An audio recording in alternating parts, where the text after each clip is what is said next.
राजस्थान सरकार ने अवैध रूप से रह रहे बांग्लादेशी और रोहिंग्या नागरिकों के खिलाफ सख्त कदम उठाते हुए उन्हें राज्य से बाहर भेजने की प्रक्रिया शुरू कर दी है। राज्य के गृह विभाग के निर्देश पर 30 अप्रैल से इस अभियान की शुरुआत हुई, जिसके तहत अब तक 1001 अवैध विदेशी नागरिकों की पहचान की जा चुकी है। इनमें बड़ी संख्या में वे लोग शामिल हैं जो वर्षों से यहाँ रह रहे थे और स्थायी समाज का हिस्सा बन चुके थे। चलिए बताते हो कि ये लोग राजस्थान तक कैसे पहुंचे इस रिपोर्ट में। नमस्कार, मैं हूं अंकिता शुक्ला। स्वागत है आपका चैनल फॉर राजस्थान में। पहले चरण में करीब 150 लोगों को विशेष विमान के जरिए पश्चिम बंगाल वापस भेजा गया। 1 से 2 दिन में कुछ और लोगों को भी भेजे जाने की तैयारी में प्रशासन जुटी हुई है। ये सभी लोग पश्चिम बंगाल के रास्ते ही भारत में प्रवेश कर राजस्थान तक पहुंचे थे। वहां से अब इन्हें सीमा सुरक्षा बल यानी कि बीएसएफ के माध्यम से बांग्लादेश और म्यांमार की सीमा तक पहुंचाकर वतन वापसी कराई जाएगी। इन अवैध प्रवासियों में परिवार सहित रहने वालों की संख्या अधिक है। इनमें महिलाएं घरेलू नौकरियों में कार्यरत थी, जबकि पुरुष मजदूरी, कबाड़ का काम, ईंट भट्टों में काम या फिर बेलदारी जैसे मजदूरी करते थे।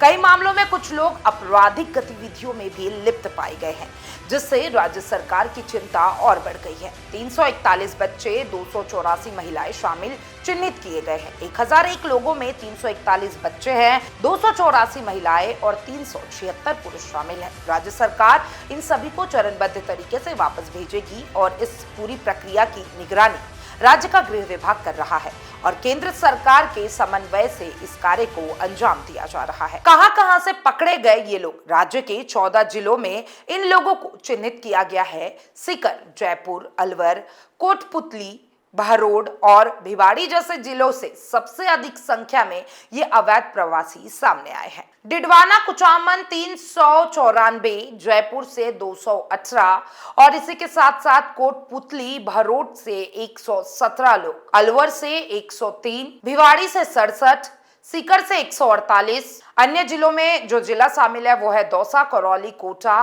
बीकानेर, पाली। ये सीमित संख्या में लोग यहाँ मिले हैं। कुछ जिलों में इनकी संख्या काफी कम पाई गई है, जैसे दौसा में 5, करौली में 3, कोटा में 2, बीकानेर में 2 और पाली में 1। सरकार ने इन अवैध नागरिकों को रखने के लिए हर जिले में होल्डिंग सेंटर बनाए हैं, जहां से उन्हें दस्तावेजी प्रक्रिया के बाद संबंधित सीमा तक भेजा जा रहा है। इन सेंटरों में इनके रहने, खाने और स्वास्थ्य की अस्थायी व्यवस्था की गई है। देखिए, 30 अप्रैल को राजस्थान सरकार ने सभी जिलों के प्रशासन को अवैध प्रवासियों की पहचान के निर्देश दिए थे। इसके बाद 8 मई को केंद्रीय गृह मंत्रालय ने भी प्रत्यार्पण प्रतिक्रिया के लिए हर जिले में विशेष टास्क फोर्स और होल्डिंग सेंटर बनाए जाने के निर्देश दे दिए। सरकार का कहना है कि यह अभियान केवल राष्ट्रीय सुरक्षा के दृष्टिकोण से ही नहीं, बल्कि स्थानीय संसाधनों और जनसंख्या संतुलन को बनाए रखने के लिए भी बहुत आवश्यक है। राजस्थान में अवैध रूप से रह रहे बांग्लादेशियों और रोहिंग्यों की वापसी की यह प्रक्रिया राज्य की सुरक्षा व्यवस्था को मजबूत करने की दिशा में एक अहम कदम माना जा रहा है।